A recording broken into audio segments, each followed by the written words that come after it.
I'm Louise Henderson. I'm the executive director of the Indianapolis Film Project, the not-for-profit that powers the Can Cinema, which is a brand new 3-screen theater and center for all things film that is located in the Near East Side neighborhood of Windsor Park in Indianapolis. And we were all due to open in March. 3 screens, restaurant, everything. And of course, you know what happened. So like everyone else, we are operating in a virtual world until we can open our theater when it is safe to do so. We have not let this stop us in our mission to educate, tackle tough issues, and engage using film with the needs of our community.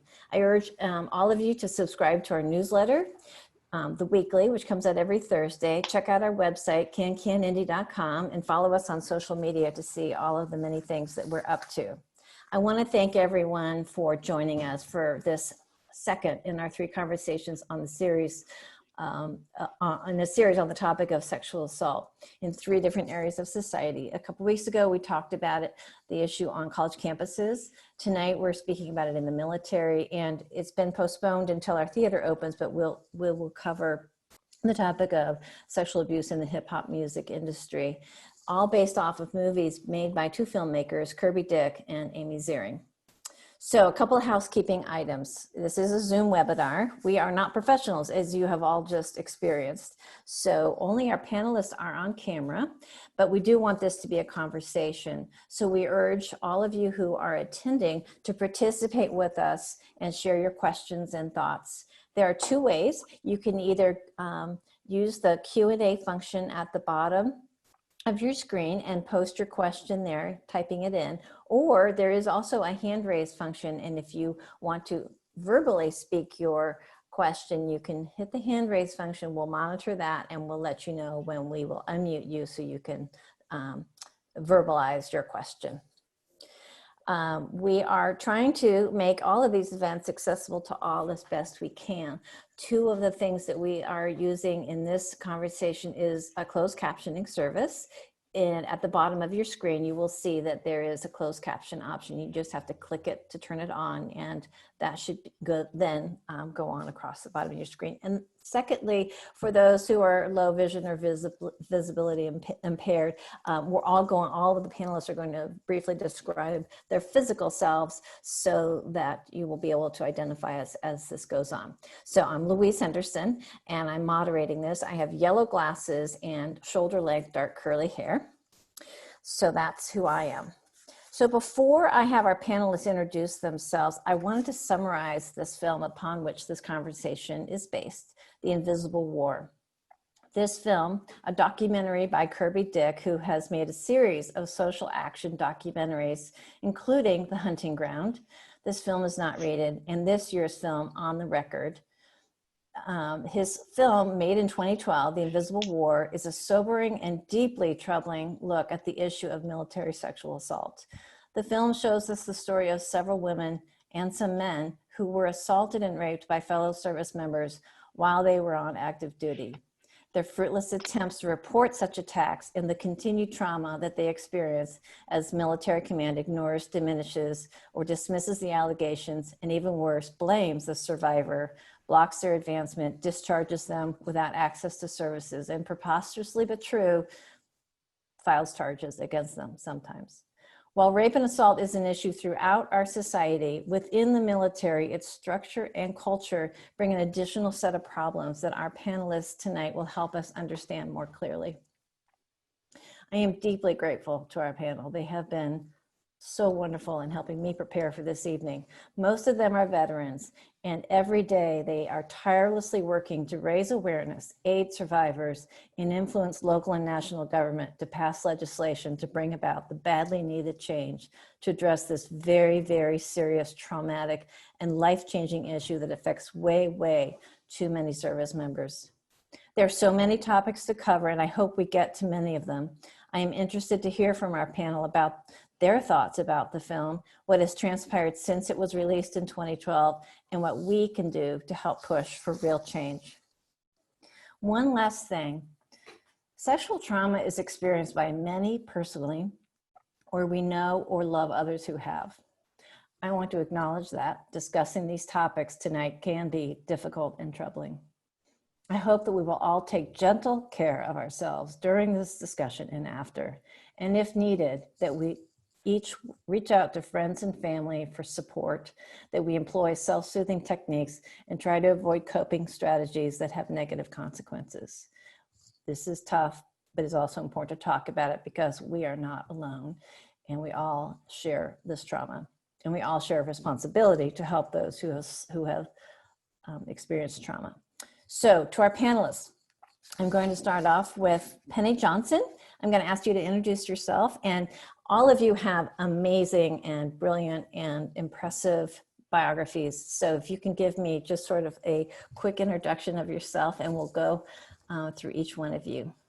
Welcome. Well, hello and hello everyone. I will be really brief. My name is Penny Johnson. I'm supervisor for the DAV National Service Office here in Indiana. And I am a veteran, and I'm here to make a difference in whatever capacity that I can. Thank you. Thank you so much, Penny. And like I said, all of you have such impressive resumes. I wish I could say everything that all of you have been doing. Emily Quillen. Hi, I am an Army veteran, and I work with veterans that are homeless or at risk of becoming homeless. And my desire is to, one day be able to help those veterans that have been through military sexual trauma and are dealing with PTSD. Thank you, Emily, and welcome. Lisa Wilkin. Thank you. I am a United States Air Force veteran, and I'm a volunteer veterans advocate. I tell people on a regular basis that I choose to use my powers of PTSD for good and not evil. And that is by trying to help other veterans and military sexual trauma veterans know that they don't have to suffer in silence, and that we can use our veteran voice to bring about change. And so that's what I have dedicated my volunteer work to do, is to help veterans. Thank you. And Jennifer Fox. Hello, everyone. I am Jennifer Fox, and I have short brown hair and a flowered shirt on. And I am the military sexual trauma coordinator at the Indianapolis VA and for the other clinics that are attached to the Indianapolis VA hospital. Very happy to be here among such a great panel of strong women veterans. I am not a veteran. I worked at the VA for 12 years, so I'm very happy to be here and contribute in the way that I can. Thank you. And we don't yet have Dr. Doty Simpson-Taylor. I think she's having trouble getting in. So we're working on that on the back end, and we will welcome her when she is able to join us. I'm going to start off with a question. I want to remind our attendees, if you have any questions, you can put them in the Q&A function, which you can access across the bottom of your screen, or if you would like to speak your question, just use the raise hand feature and we'll unmute you. I wanted to start with this question though. The film ends with a positive note. There's a title card at the end that says that then Defense Secretary Leon Panetta watched the film, The Invisible War, and after watching it, took the decision to prosecute these cases away from unit commanders. What has really happened? I mean, there's so many things I want to know about what has happened in the 8 years since this film has been made, but was that some false hope? Like, what has really happened with that? I'd like to take that if I could, please. That was some false hope.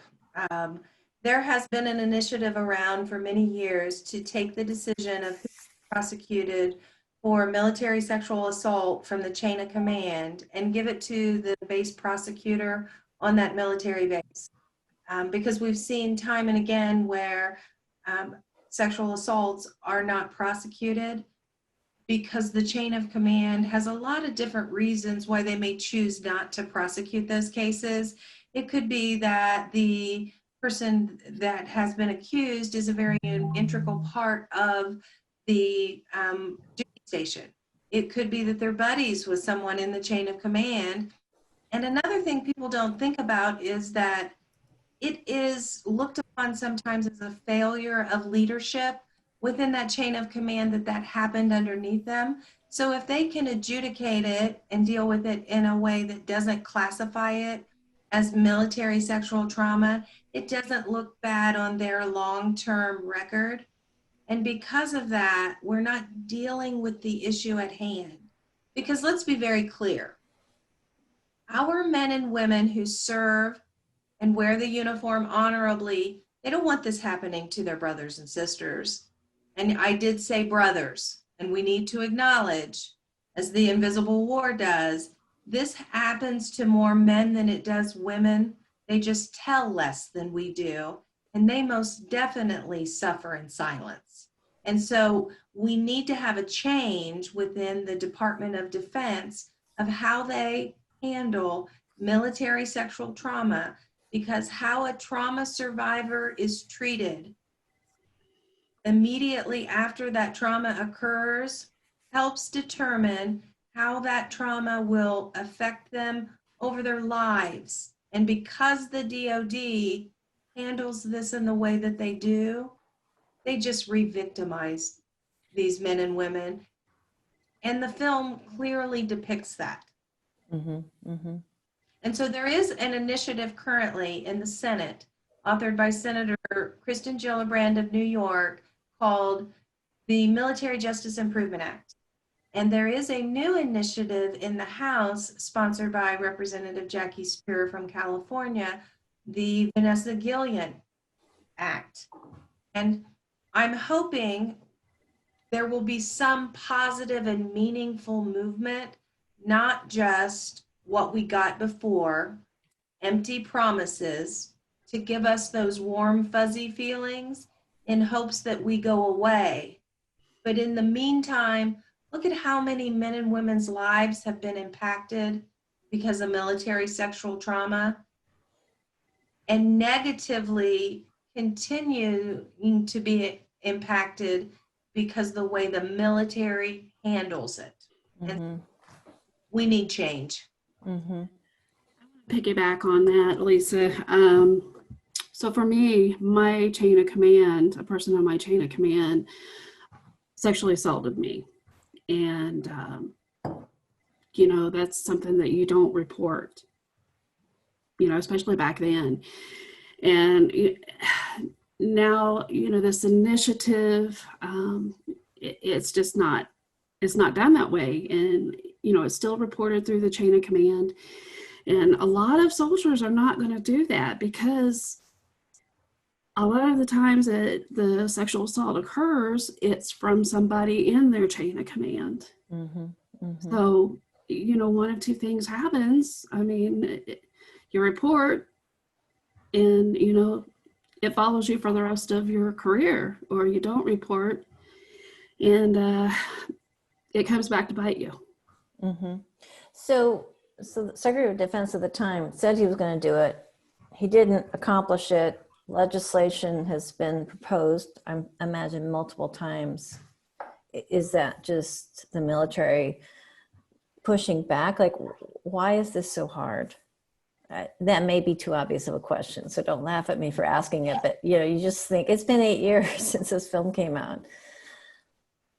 You would think that because this film has come out, and there's been other films, there's been other incidences of this occurring that's gotten national attention. But unfortunately, people have short memories, and everybody gets riled up when it happens. Mm-hmm. The small group that continue to push on it. But until we get an outrage from the general public, our veteran service organizations, they're taking a stand on this issue.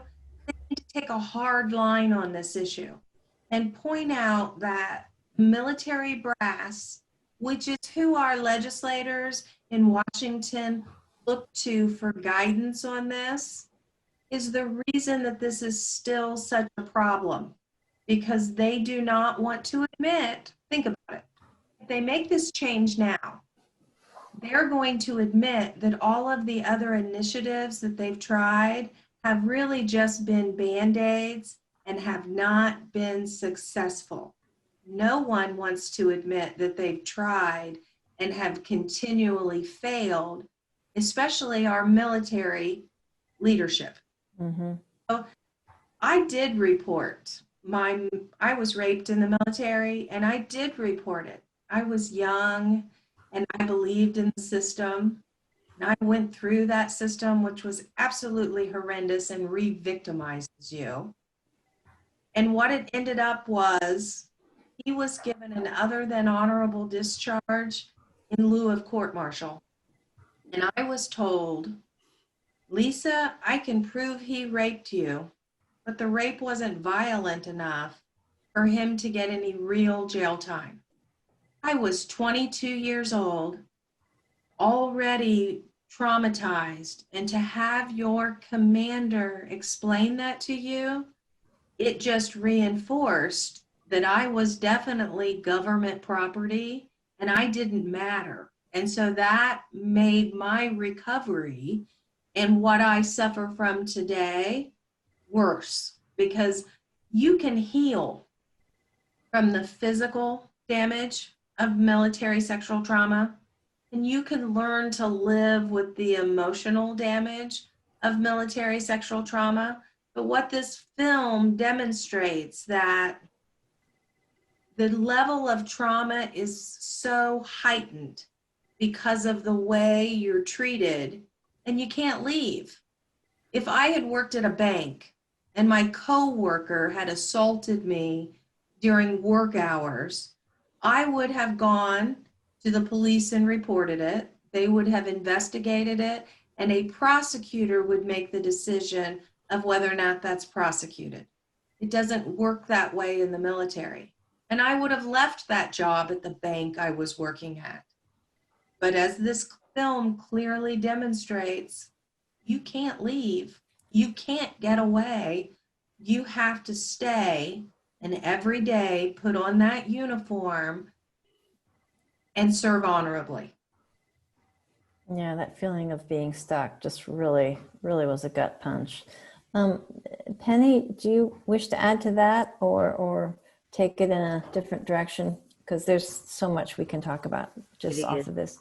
The first thing that comes to mind from what Lisa just said was the heighten, how it heightens, and one thing about the film, it does capture it. And sadly, when you leave the military and you decide, because most victims wait a long time before they decide to file for benefits, they're re-victimized again, re-traumatized. So it is a continual process. And with the change, I am currently working with women that are in the National Guard, but they are activated, that have been have experienced military sexual trauma. I have been able to, and when I say I just mean, a lot of conversation, a lot of talking. You have to tell. Sadly, telling is the same, has the same effect. You tell, then you are punished for telling. You're moved to another unit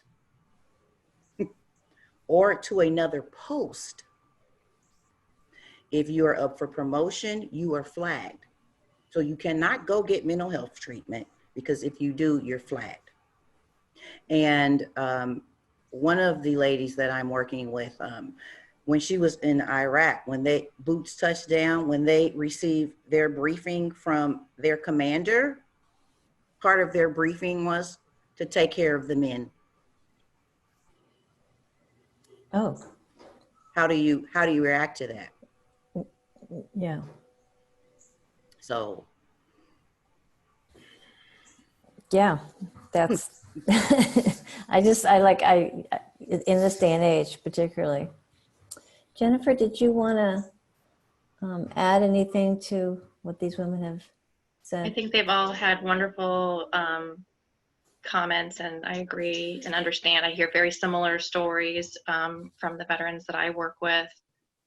I think that in order for change to happen, that people have to not only be okay acknowledging that there is a problem, but also be okay recognizing that there is a problem, right? That too often the blame continues to be put back on the survivors, right? Well, he was a good soldier, so he would never do that. Or,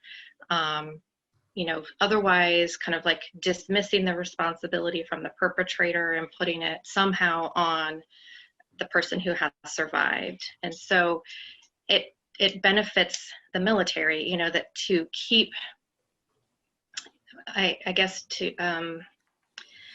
you think about, that oftentimes with the military, what their values are is, organization first, right? That the individual comes after the organization. And so that allegiance and valuing things in that way, that unfortunately, I think gets interpreted, as Lisa said, that this feeling like a piece of government property, that this doesn't really have like a large impact. It doesn't impact people now, and it doesn't impact them down the road. And so I think it'll be an uphill battle for a long time to see real meaningful change, not only in the military, but our culture at large. And so we have a problem with this in lots of other institutions, as the filmmakers are pointing out as well. Thank you. I am so thrilled to welcome Dr. Dorothy Simpson-Taylor to our panel. Thank you so much. And I'm not, Penny says, stop apologizing. I'm sorry that you experienced these technical issues. So I'm just so glad to see your face. So would you introduce yourself to us? Everyone kind of did a brief and also a brief physical description for people who maybe have low vision, so that they know who you are. 4'10". I just want you to know, I need to change my curtains and I can't reach the top of the window. I am an African-American female Air Force veteran, and went into the military in 1963. So I'm a Vietnam era veteran and have been working with veterans from World War I to the present time. You've been at this for a long time. So welcome and thank you. So we were just really kind of getting through that first question of, the little bit of hope that was listed at the end of the film, that the prosecution of these reports were being taken away from the chain of command, and that's not really even happening. So most of you are veterans, and I know several of you work obviously with veteran serving organizations. Can you speak to how receiving benefits in healthcare works for these survivors of military sexual trauma? And is it changing? Are things getting better or worse? What are your experiences, both personally and also in the professional capacities that you each serve in? Big question. I can start with that. I was medically separated from the United States Air Force because I had 2 surgeries to correct some damage that was done to my body during the assault. But yet it wasn't violent enough for him to get any real jail time. But really, once I reported that assault, my military career was over at that point. And so I was medically separated. I was given 3 months severance pay at the highest rank that I achieved. And then I had 1 year to file my VA disability claim. And I waited until the very last day to file that VA disability claim. And I waited, and about 15 months went by. And after having a very uncomfortable exam, I was given a 10% disability rating. And that was in 1997. I've since had 4 other surgeries.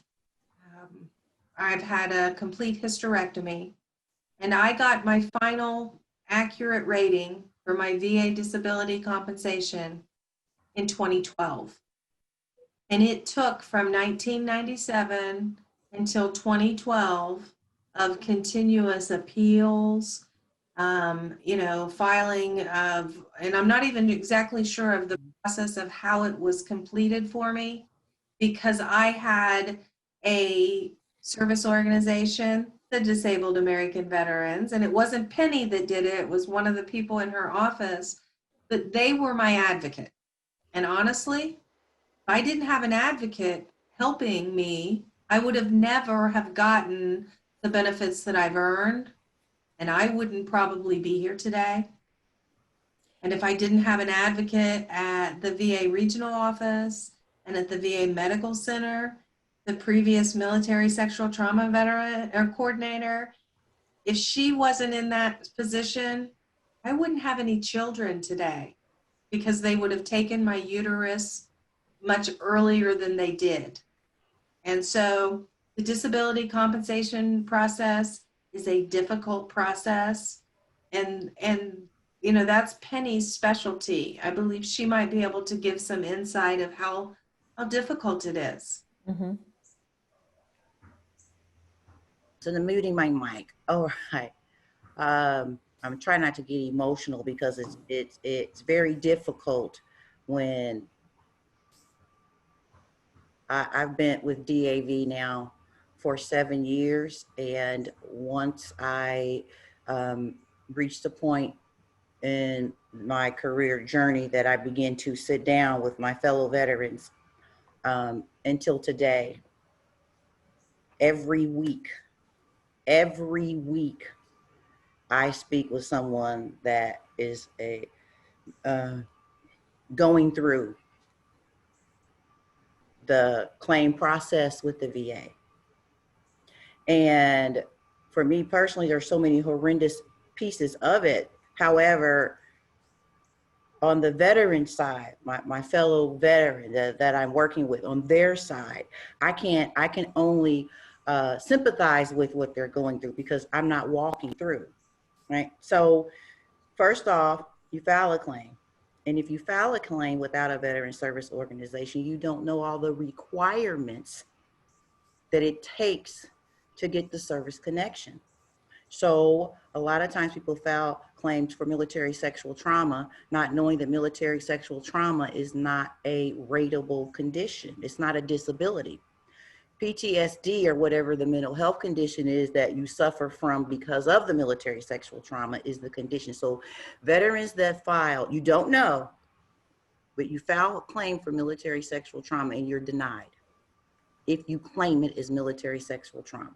So if there's no explanation to the level of, it's the legal jargon, but you don't know what that is.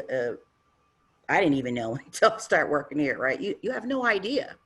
You don't know what so if you don't go and report to the police, or you are not seen at the hospital while you're in service when that trauma takes place, you don't know that you have to write a statement that points out indicators of change in behavior that points to what happened to you. So it's reliving all over what you already lived anyway, but reliving the trauma to paint the pictures, because this happened to me, because the veteran is in the position of trying to prove what happened to them. So this is not my word. I'm trying to prove this. So if I have all the evidence to prove it, then I'm going to get service connected. Most people don't tell. So when you have vets that you finally can convince to file a claim years later, and then you're denied, or you go to the compensation and pension examination and the examiner says things to you like, why didn't you lock your door? Or why didn't you try to help that person home? Well, one thing they teach us in the military is your buddy. You have your buddy sick. So something going on with your buddy, you're going to help your buddy home. Instead of having the compassion to sit down and really understand it and work with you are re-traumatized. all over again, all over again. And we're not going to talk about the ratings, because when you go there, vets are already in a fearful state because you're going there because you know what you're going to talk about. So emotionally, you are just a mess. And you go to those exams. Now, is every exam horrible? Absolutely not. I'm not saying that. But if one is, it's horrible. To get a denial for something that happened to you, that was taken away from you, that no amount of disability can give it back to you, and then you're re-traumatized all over again. A lot of vets are like, forget it, I'm not fooling with the VA. Because you have to know how to negotiate through the web. Yeah, I can see why many would give up. I take it I imagine that, you know, a lot of the work that your organization does is trying to spread the word to veterans to know of your existence. Do you find that a lot of veterans who who do come to you, like, you know, like you say, the ones who file these reports without having a veterans organization helping them, it often fail. Do a lot of veterans find their way to you, I guess is my question. They do find the road, but sadly, it's usually after. So it's when you're in the appeal process. Now, there are times when you're sitting down conducting interviews with veterans, and we ask every vet in front that comes to talk to us, did you experience military sexual trauma in service? Now, depending on your interview style, depends on how you ask the question, but that is your responsibility as a national service officer. That's your responsibility. So more often than not, it's after the fact. Sadly, it's after the fact. Because 1 in every 4 women experience military sexual trauma or assault. So 1 in every 4 women. And we are making up the most part of the military. We're consistently growing. So imagine those blessed women that, like Dr. Doty, thanks Dr. D, that paved the way for us and those before us. We all, from back to now. Yeah. So somewhere the culture has to change. And I wanted to piggyback on that. Oh, sorry. Yeah, no, please go ahead, Jennifer. I just want to highlight how often I think that people do take that approach of applying for benefits on their own. And I think that comes from the deep sense of shame that people experience after having experienced military sexual trauma, and for decades keeping that to themselves and not feeling comfortable enough to disclose that. So I think it doesn't even occur to people that I can go and ask for help with this process and, you know, improve my chances of it going well. So oftentimes, like when I'm getting new referrals to me at the VA, some people have never started the process or they gave up. And so trying to connect them to the, you know, the county service officers or the MST coordinators with the VBA to help improve their chances. Because it's not something that's talked about, right? So how would people know that they are going to fare better if they're getting the support of people who have this as their area of expertise? Yeah, Jennifer, and oh, sorry, please. Go ahead, Emily. I wanted to just point out on that is, you know, military sexual trauma is something that I speak about at different organizations and events. Every single time I speak, I have people waiting to talk to me because I explain that you need someone to represent you, to help you with a VA claim, and there's assistance out there. And so after the event, I have men and women in different stages, just like Penny pointed out. Some have never filed, some have never told anyone, but they're looking for that assistance. And what's interesting is the men, they kind of hang back.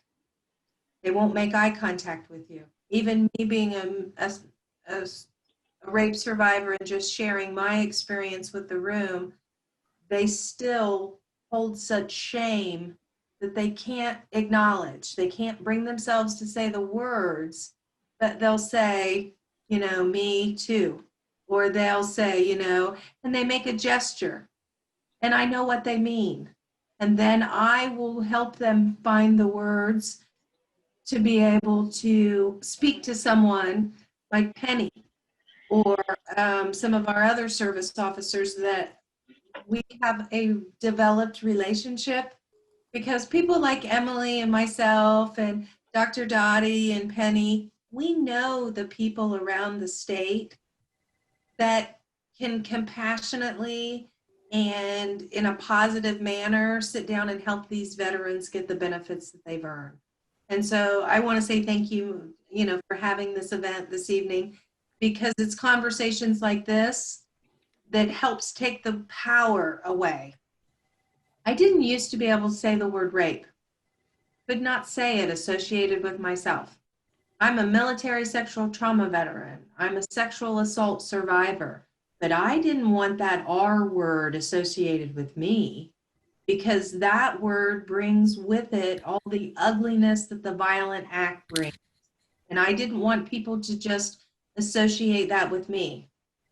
But by being willing to talk about it, it takes the power away. And by being able to take the power away, we give the power back to survivors to be able to reclaim their lives. And that's why speaking out is important, so that those that don't know that they're going to have something to speak about in the future will have women like Dr. Doty and other men and women who paved the way for them in the future.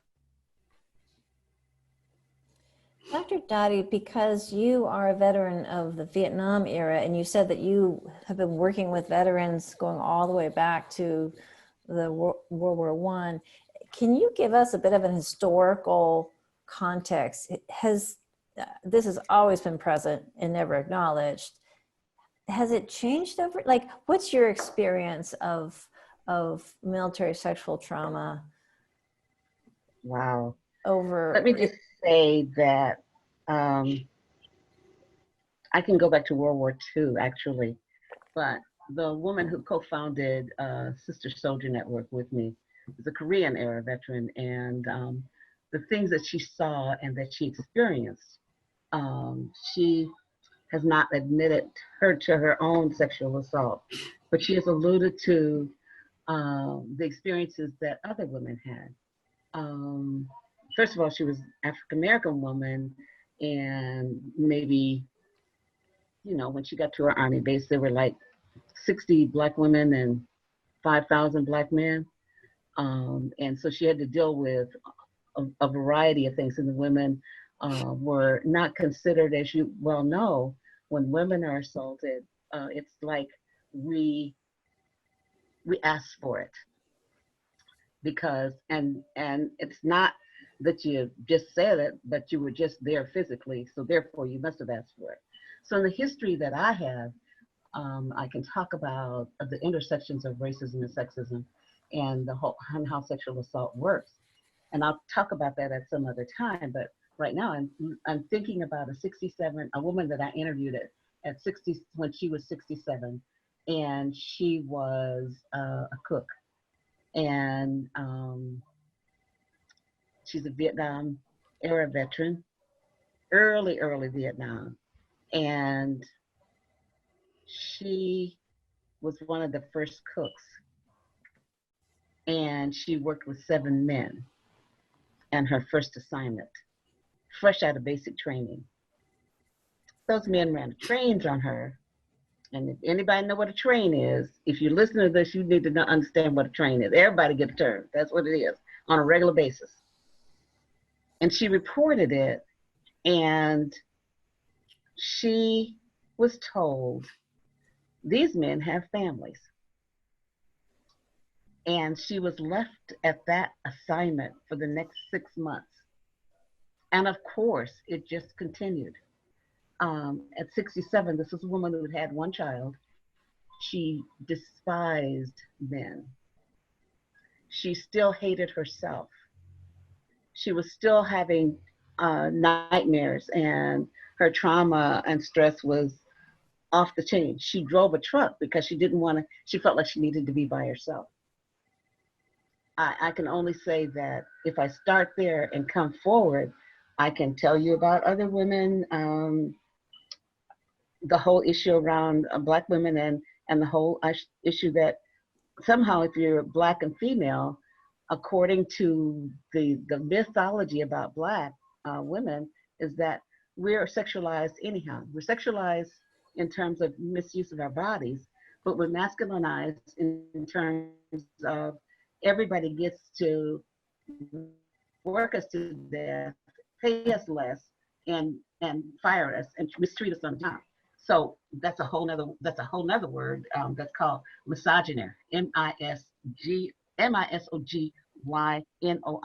and it's an intersection between racism and sexism. But I can think about this because sexual promiscuity is one of the things that people expect of Black women, and say that that's what we want anyhow, and that we're raising daughters to be like that as well. And therefore, when we are in whatever setting it is, somebody can call me baby and try to touch me, but I bet you what, don't nobody do that to me. I may be 4'2", but everybody know that's not the thing to do.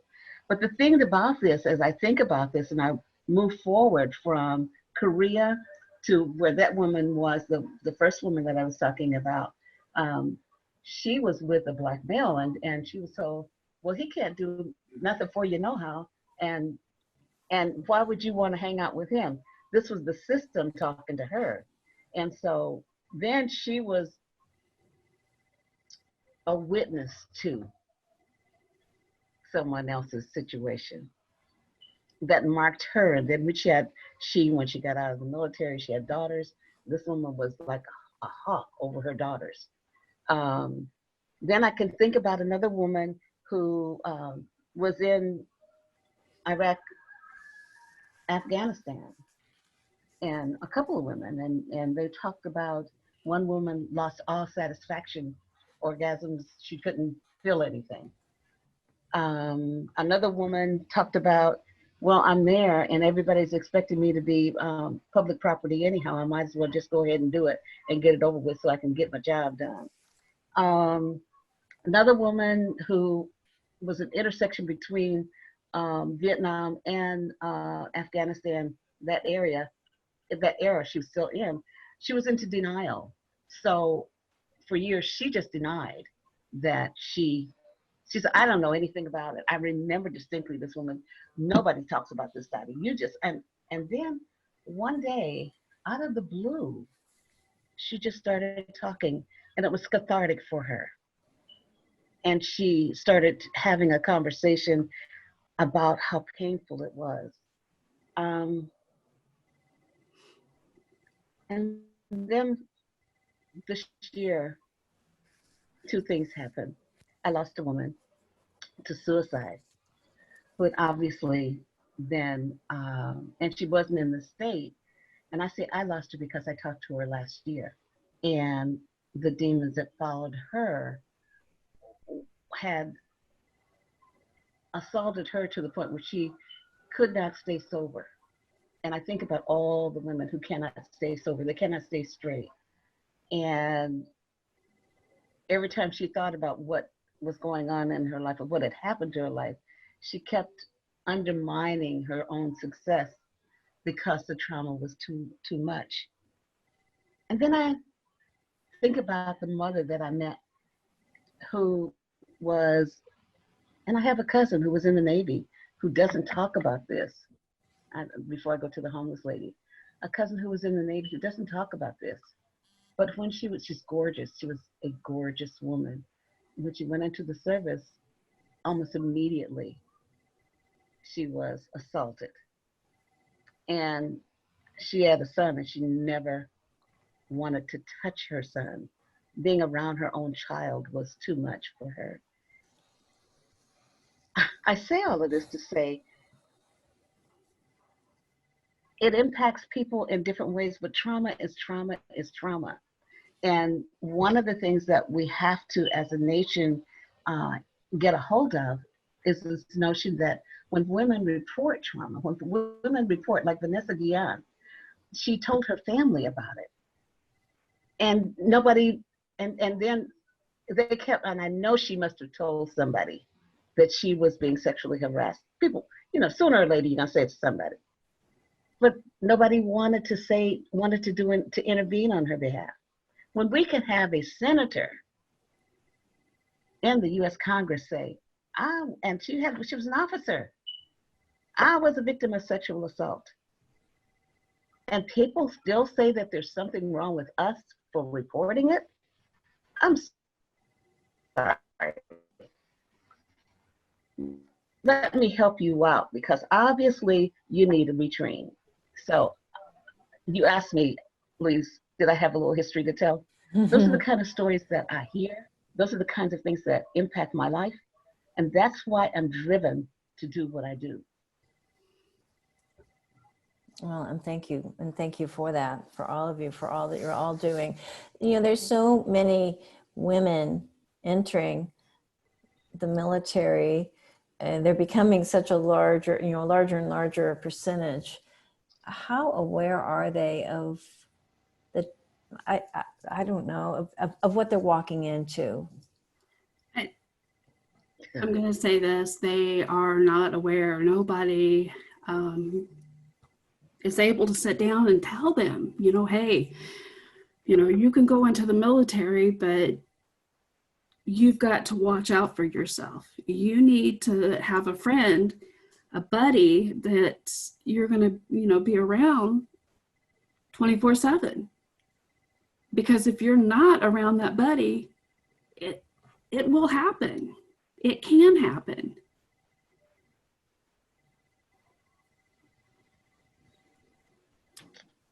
So this may be a really obvious question, but, you know, rape is not an act of intimacy, right? It's an act of power and violence. And that's clearly not in the training of military leadership. Is that an accurate statement? And have there been initiatives aimed at trying to sort of reset, reframe the context around these reports, that this isn't anything that is the fault of the survivor, it's what's going on with the attacker? A lot of the way it's addressed is to have a class. Let's have training and let's have a class. Let's have training and let's have a class. Because then you can write down that that's what you did. Mm-hmm. Training and you have class. I believe personally, and I'm very passionate about this, that those female veterans that are out, that we are veterans now. We can't get flagged. We can't get moved to another post, right? You can't punish us that way. We have to speak up. We have to be the voice for our sisters that are still on active duty. Because we can make a difference. Our voice can make a difference. It can. Because you bring enough attention to it and don't allow it to be trickled down out of the mainstream. As Lisa said, you know, people jump on the bandwagon when something's hot and then people forget. Well, we don't need to let them forget. We need to consistently keep it before them until it's fixed.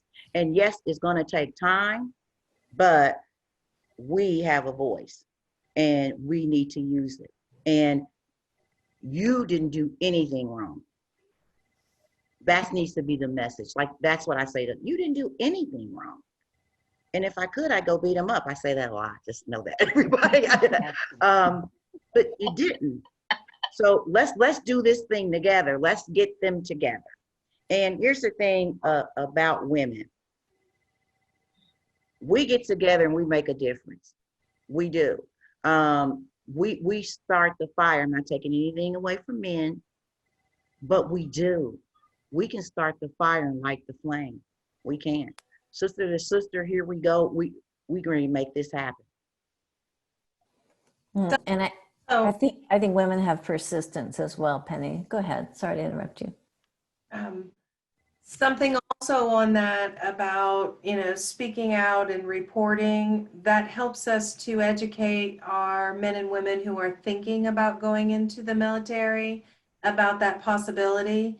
But what Emily said is 100% spot on. People that don't have that in them to be violent don't recognize that other people have that tendency.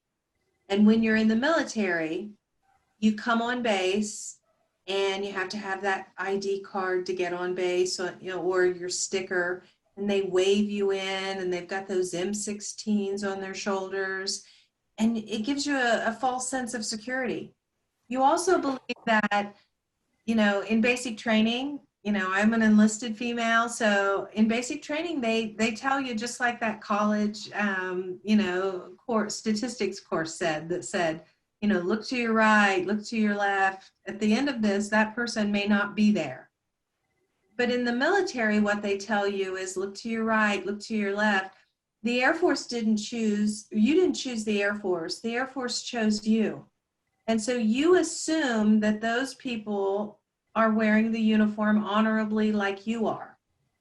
And when things like this happen and they don't handle it properly, they just move those people around. And so the Invisible War points this out very clearly. And they use the term target-rich environment. And that's exactly right. What we do is we let attackers be moved from base to base, and all they get to do is practice. Or worse, we put them out with bad paper, other than honorable discharges or bad conduct discharges, and then there's no criminal record to follow them in their local community. And that's a responsibility that the DoD should have within our local communities, that they're not putting abusers out with no criminal history when they know what has occurred. And so by speaking out and talking about the negative experiences that we might have had or others might have had in the military, I'm not in any way, and I don't think any of us are, advocating for people to not serve. We all chose to serve. But we want people who make that choice to be aware, and we want the attitude that it's just a risk of serving and it being acceptable, that you have to believe that it's an acceptable risk that you're willing to take if you're going to serve our country. And it should never be that way. It's trust. It's trust. You go in with a level of trust. And depending on your upbringing, the way I was brought up, it's an African-American home, it's respect. So they didn't have to teach me respect to do what I was told by my superiors. I knew that already. By the time you leave basic training, and when I went through, men and women did not train together. So it's trust. You have a level of trust. So you're learning in there, you have my back and I have yours. No matter what, we can be in the foxhole together. I got you and you got me. And it's trust. I would not trade my service in for anything. I still have battle buddies that I'm still in touch with. I love it and proud that I served. However, because of that, when something's wrong, you call a spade, you call it out. And it's trust. It's trust. When you trust someone, when you go in trusting, not you have to earn my trust, I'm coming in trust. So it's easy to be victimized. Annie, I want to piggyback on you. So for me, I trusted. I thought, this person, this soldier, my chain of command, would stand up for me. They would protect me. And little did I know, he was the perpetrator. And I think they kind of, I don't want to say breed you, but they you know, they get your trust, you know, just one step at a time, and then they get you. They get you. That's what perpetrators do. They groom you Yeah. Yeah. to assault you. Yeah. And so many times where people are really, really gullible and think this person really likes me. And as Lisa was talking about teaching people, I think that there's a level of awareness that women don't get, in terms of understanding how to be proud of their own bodies and protect their own bodies, and and not sacrifice yourself to be acceptable to someone else, because it's sometimes there's this whole message that young women get, that you must sacrifice because after all you want to be pleasing in somebody's sight. And these days, well, that's never been the case since the dawning of human beings, almost, I believe, that women are considered chattel. And with chattel, you can do with chattel what you want. And one of the things that has to happen, I love the fact that there was the congressional hearing recently, and after the Vanessa Guillen situation, because it became a matter of public record. And until something becomes public record, it seems like there's a hesitancy to deal with it from a structural and systemic way. And I think that that's what we've got to do more of, in addition to do what Jennifer does in terms of the treatment of the individuals in the groups, and those of us who are advocates in whatever, in the ways that we do. But we've got to be able to make a case, Louise. I think that that's probably what's happened. What you're trying to do here is for us to make a case, but it has to go further than make a case. It has to go further than talking about a policy. It has to become a practice that if it is not followed, someone will have to pay from the top, not just the perpetrator. It has to be others who know about it and who've heard about it and who've chosen to just sit back on their lolly-dollies and not do anything. And I'm for everybody having to pay. They do it in other things. So why can't you do it in sexual assault? Mm-hmm. Exactly. Rather than, as the film speaks, that they're hesitant to allow the reports to go through because then it shows that they aren't good commanders. And instead, they're good commanders because they are attending to things that might not be going well in their units, right? It's sort of just turning the training around, that no, you're obligated to truly take care of them because they do respect and trust you. That's what you're all telling me. You know, that's the training of the military. It's going to take a while, isn't it? This is just sort of overwhelming to me as I think about how long it takes to just change hearts and minds and then change the training and have it be way more than just going to a class, Penny, as you described. Yeah. Can I ask why it takes, oh, sorry, go ahead, Lisa. So I was gonna, one of the things that I took from that documentary was it's the good old boys system. These commanders, the chain of command, they don't want their battalions to look bad, or they have friends. That person that assaulted you or, did what they did to you is probably one of the chain of command's friends. They're buddies. So they're going to take them over you. And to piggyback on what she's saying is, it is going to take a long time. It's been 8 years since this movie came out. They haven't moved the ball forward at all. Mm-mm. Statistics are still the same. Yeah.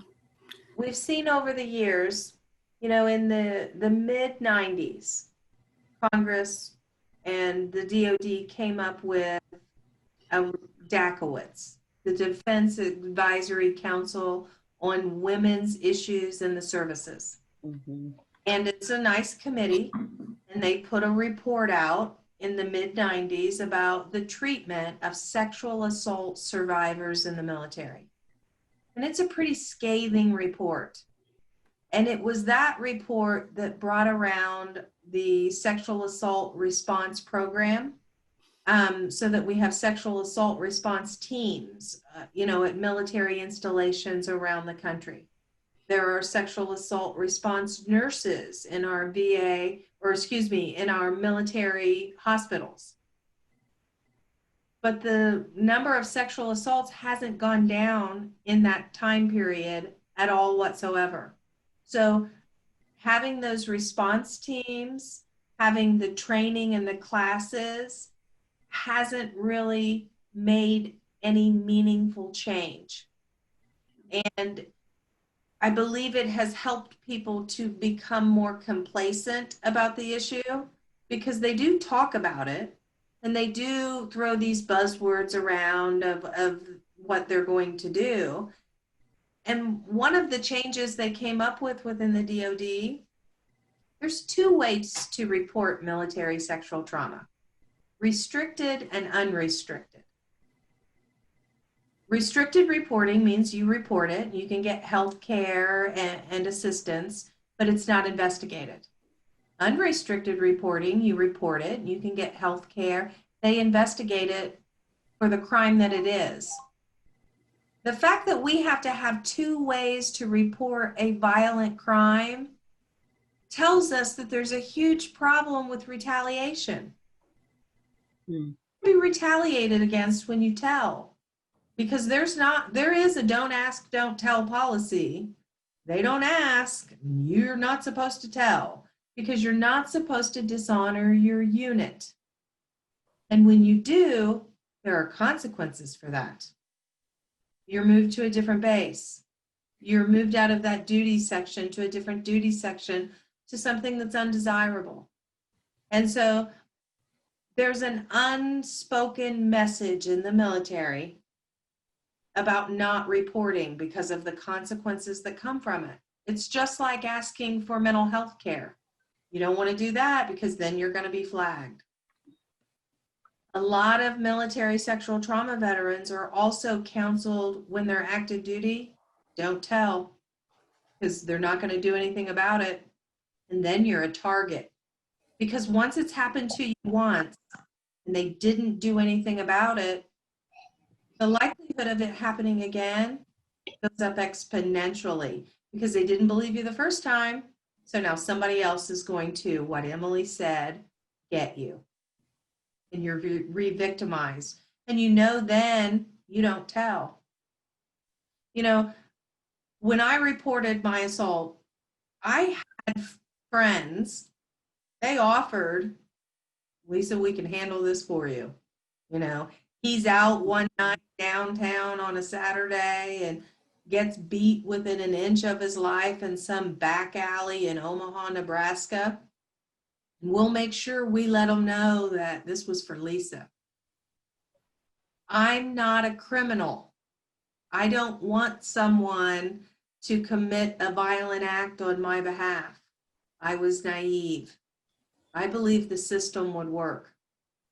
And what happened in my case was, after he was given an other than honorable discharge and out of the military and off base within 5 days, I then found out he had attempted to do the same thing at his previous base, but her roommate came in and stopped it. So he had a record when they put him out into his local community with no criminal history. Mm-hmm. I'll tell you, I'm a really strong woman. I've never had the courage to look to see if he has victimized someone else, because I have always carried the shame of what happened to me and the shame of allowing a repeat offender to be put out with no consequences and no warning to his local community. And so that's something that military sexual trauma survivors also live with is, well, because I didn't tell, he's probably hurt someone else. Or because I didn't tell, she's in command somewhere else and she's making someone else do the things she made me do for her. Because let's be clear, again, rape is a crime of violence. When you give power to people that have that tendency, it doesn't matter if they're a man or a woman. You know, I helped a military sexual trauma veteran who was a man. And he explained to me that when he went to his supervisors to complain, what they told him, learn to enjoy it, is what they told him. And he had to deal with that until she decided one day she wanted her husband to join in. And some violence ensued, and that victim was given an other than honorable discharge because he reacted violently to being forced to have sex with her husband. And that's something that has followed him forever, and his relationship with women. And that's something that this film, I believe, shows, because the women in it are different ages, different branches of service, different ages, but their stories and their experiences are all very similar. You know, Emily and I had different experiences, but the way the trauma manifests itself in our lives as we age and have different life experiences is still very eerily similar. And so, you know, survivors, by speaking out and speaking up, we can help younger people not make some of the mistakes that we made. And that's why, you know, this movie and the events like this are so important. Because when we all help someone, we're helping ourselves as well. And that's why you see so many military sexual trauma veterans that are advocates, because we know we have to pay it forward. And it helps us heal that mark that's on our soul. And that's why we do it. You know, for me, I was out of the military. I'd been out of the military for 28 years, and none of this manifested. My brain kept it hid for me. And boy, when it hit, it was horrible. It was horrible. You know, I was able to get the help that I needed. I'm still, you know, I'm a work in process, but if I wouldn't have been able to have gotten that help then, I wouldn't be here, or I'd be in prison. So, one of the other things that I wanted to talk about, there was one of the females that she worked in JAG, or I think it was JAG. She would have to interview these ladies. And part of that interview process was, what were you wearing when this happened? Were you drinking when this happened?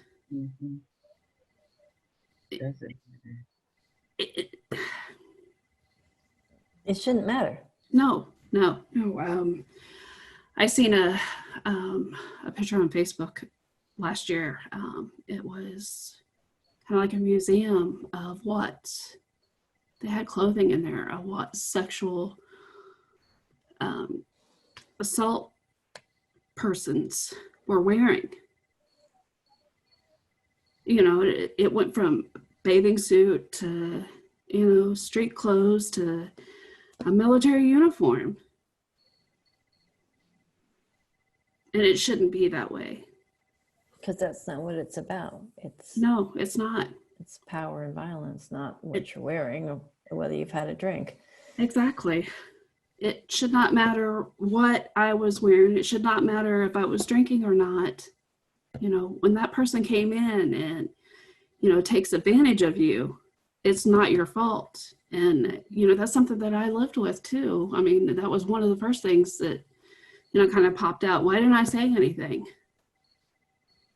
You know, and I found out months after that that I wasn't the last person that he did it to. There were others. And then you have that guilt. If I would have said something, he may not have been doing this. I could have stopped it. But in hindsight, you know, even if I would have said something, he probably wouldn't have stopped it. And that points out Penny's, statements earlier about the re-victimization. Yes. Or the re-victimization happens.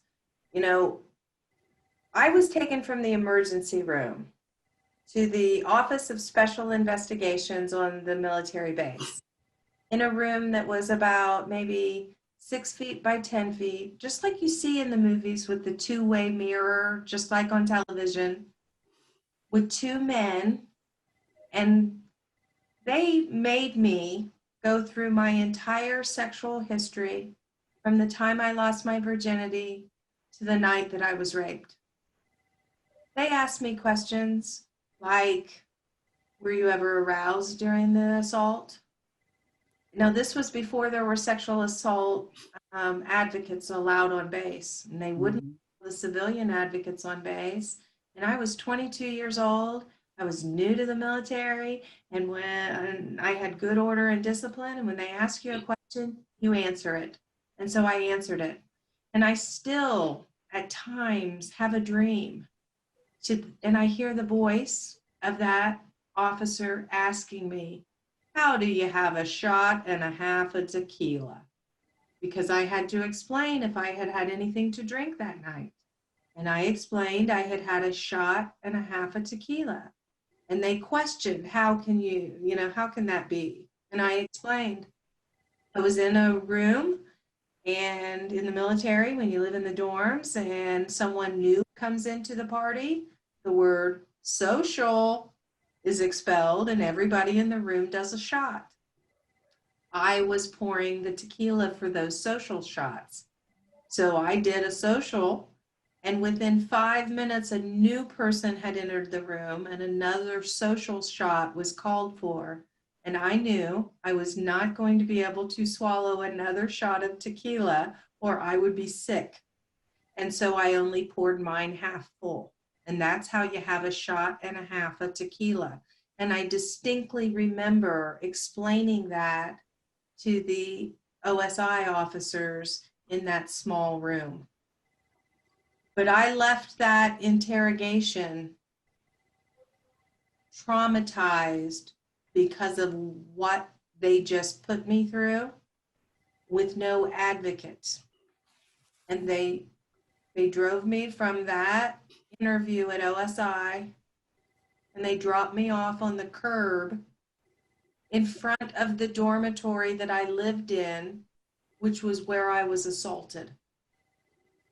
And there was absolutely no way I was going to go in that building. I couldn't make myself walk towards that building. And I was lucky there was someone that lived on the same floor I did that saw me and the state that I was in. And she made me get in her vehicle, and she called her chain of command, and they called mental health and had her take me directly over to the mental health building. That's how I received mental health care the night that I was assaulted, was because someone saw me pretty much having a breakdown on the sidewalk and took me and drove me. And from that point forward, I knew I was on my own. I was put back into the same room that I was assaulted in. When my attacker came to threaten me, I was moved across the street to the dormitory across the street. So he sent his friends across the street to threaten me. So they moved me from that dormitory over to the base hotel, where I lived for 2 weeks and I had to pay for out of my own pocket. I lived off of the vending machines. And then when they needed my room for a conference, they moved me over into NCO quarters on the other side of the base, which seems like it would be a good idea, but I was not a non-commissioned officer. I was an airman. I was the only woman in that 3-story building. So at least 2 or 3 times a week, I'd get a knock on my door, and there would be a man at my door with a bottle of wine and 2 wine glasses, letting me know that they were going to have some food or drinks in the day room. Maybe I would want to join them. And so I didn't leave my room. They removed me from my duty section. So I wasn't working. I held up in that room because I was too afraid to leave. And finally, after the Article 32 hearing, which is the grand jury hearing, and charges were referred, they moved me from that base to a different base. You'd think that's a good thing. The military is just like high school, it's worse. And so when I walked into that new base, thousands of miles or 1,000 miles away from where I was assaulted at, everybody already knew. And so it was one of the most difficult days I ever had to do, was to walk into that new duty station knowing that everybody knew why I was transferred there. And that's one of the things that I'm most proud of. I made it out of the military with an honorable discharge. That was one of the things, that was the last thing my dad said to me before I left for basic training was, don't come home with anything other than an honorable discharge. And I will 100% admit that I had to work like you can't even imagine to make it out of the military and survive what I went through with an honorable discharge. And I'm proud of that today. And I am proud of my service. I didn't have a good experience, but I met some of the best people that I've ever known in my life in the military. I met some of the worst people, and I had the worst experience in my life, but it's shaped me into the woman that I am today. And there are times that, you know, the depression or the anxiety from military sexual trauma is extremely hard. You know, my neighbor once, Miss Sue, who's now passed, I used to share my feelings with her because I don't share with individuals. I'm very guarded because of my experience in the military, but I shared my experience with Miss Sue next door. And when Miss Sue passed away, she left me a gift. She left me a doll from her doll collection. And the name of that doll is The Little Girl with Curls. Because that's one of the things I always discuss with Sue, is how disappointed I am that I never got the opportunity to have that little girl with curls because of my military service. I received special monthly compensation K for the loss of the use of a creative organ. And when I went to apply for that at my county veteran service office, my county veteran service officer told me, oh, you're not eligible for that. That's for male combat veterans who lose the use of their creative organ. And I said to him, it doesn't say that in the regs. I served, and because of my service, I've lost the use of my creative organ, and I'm going to apply for it. And so I applied for it, and the DAV processed that claim for me, and I received that benefit of special monthly compensation K, and I get $100 a month for the not being able to have children, paid to me by the Department of Veterans Affairs. How fair and equitable is that? Disability compensation doesn't make a veteran whole. What makes us whole as veterans is working and making sure that the things that we struggle with doesn't happen to the men and women who are currently serving and are going to serve in the future, because that's what we do as veterans. We serve veterans, and those that served before us paved the way for us, and we're going to pave the way for those in the future. And that's why we're not going to stop until the way military sexual trauma is handled in the military is changed. And we need to make it a campaign issue. Right now, we're going to have an election coming up in like 37 days. What does your senator or your congressman, where do they stand on taking the decision of who gets prosecuted for rape out of the hands of the chain of command and giving it to the military-based prosecutor? Ask those questions, and then don't settle for the political answers that you get. Be persistent, because that's what they'll pay attention to, is the continuous persistence of the question being asked. That's how we're going to make a change in the future. Well, Lisa, you absolutely went straight to what was going to be my last question, which is what can we do, those of us who support you and want to push for change in the military. So it's asking those questions of our congressional representatives. I am aware that we're at 8:27, and I have so much more I want to say and so much more I want to ask, and I just weren't able to pull as much wisdom from each one of you as I had hoped. I want to mention that these women have all sent me some great resources and information, and we're going to make it available not only on our website. So as of tomorrow, the recording of this will be available on our website for anyone who missed it, as well as a button that will take you to a resource page. But we'll also, to all of those who register to attend tonight, we'll also send out an email with the information that these women assembled for us to share with you.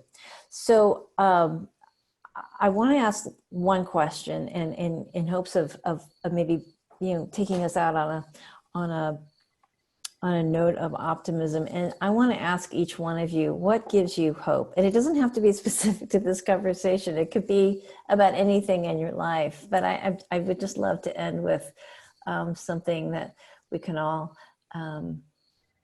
go out on. So what gives you hope? Louise, so I decided to go back to school. I'm on track to get my associates in criminal justice, and then going back to get my bachelor's in social work, so that I can help. One of the courses that I don't know if you guys are familiar with TED Talks, but there was a video, The Greatest Worst Gift. And I think for me, looking back at it, what I went through was that. Because now I can talk to other women, and I can help them as much as I can. I can point them in the right directions. Thank you.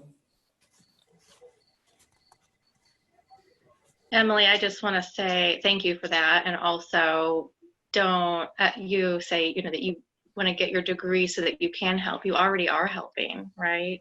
Many women, Yeah. Many women. So don't downplay the amazing work you're already doing.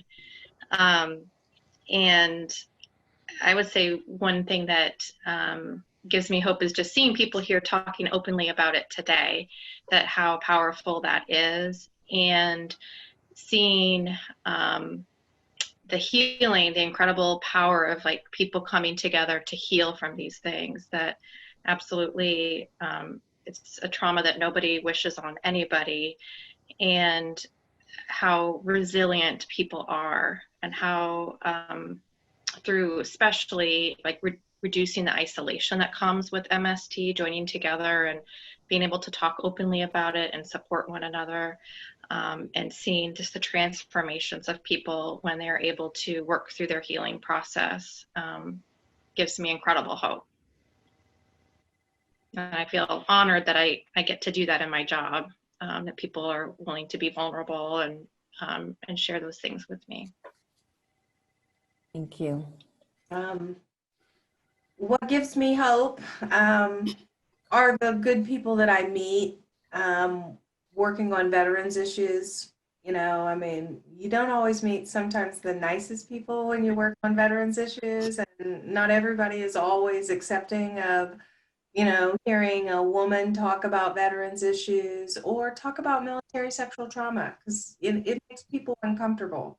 But what gives me hope is the number of people really within the last year that are more accepting to have conversations like this and be open to really hear what survivors are saying, and looking to make meaningful change. And you know, that gives me hope that there are, you know, there are good people out there working on this topic. Thank you. I'm gonna let Dr. D close us out because I know she's gonna make me want to just hug her through the screen.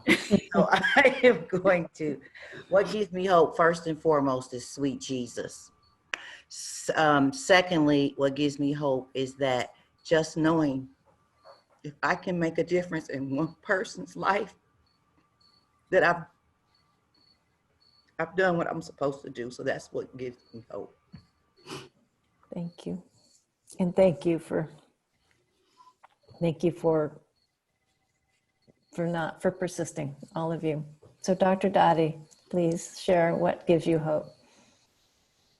My hope is that people will join the community of humanity and think about, it's my spirit, my soul that I'm trying to be a part of a whole. It's not just, I am not alone.